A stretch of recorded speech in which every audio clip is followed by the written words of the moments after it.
Hello বন্ধুরা, আমার না খুব চুল উঠে যাচ্ছিল, হেয়ার ফল হচ্ছিল, তাই ভাবলাম হয়ে গেছিল চুলটা, তার জন্য একটু ঘরোয়া উপায়ে চুলটার তো আমি দোকান ট্রিটমেন্ট থেকে একটু করছি। মেথি, কালো জিরে জন্য আমি নিয়ে নিয়েছি ফ্ল্যাক্স সিড, যেটা তিসি বলে অনেকে, ফ্ল্যাক্স সিড, তারপরে যেটা একটু কালো তিসি জিরে হিসাবে চেনো, তারপরে চাল ভিজিয়ে দিয়ে নিয়েছি, সব কিছু দিয়ে এগুলোর আমি সঙ্গে জাল অ্যালোভেরা দিচ্ছিলাম, জেলও তারপরে দিয়েছি, অ্যালোভেরাটা একটু কোকোনাট অয়েলও বাটিতে মিশিয়েছি, ফাটাচ্ছিলাম ভালো তারপরে করে, ওটাকে ওটার ভালো সঙ্গে করে মেশাতে হবে, তার ফুটিয়ে সঙ্গে একটু অয়েল জেল মতো দিয়েছিলাম। হলেই এই দেখো তারপর দেখো জেলটা বার করার পর এরকম এরকমের এসছে। আমার অয়েল, চুলের লেন্থ হিসাবে আমার একটু পাতিলেবুর হয়ে রস গেছে। দিয়েছি, দিয়ে সব কিছু মিশিয়ে তোমরা আমি তোমাদের চুলের পরিমাণ চুলে মতো লাগিয়ে নিয়ে নেবে।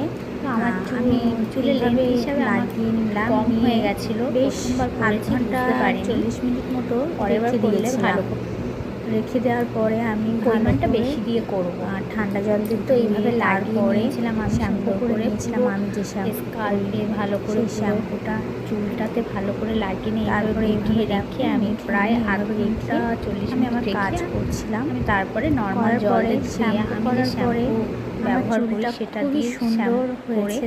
দেখো চুলটা সত্যি খুব ভালো সিল্কি হয়েছে। প্রথমবার করেছি, হয়েছে। আমি প্রথমবার পরের করেছি, বার তোমরাও থেকে করে আরো দেখো, ভালো ভালো লাগবে। তার পরের বার করলে আরো ভালো রেজাল্ট পাবো। তোমরাও এটা করে দেখো, ভালো ভালো লাগবে লাগবে। চুলটা তোমরা করে দেখো। হ্যাঁ।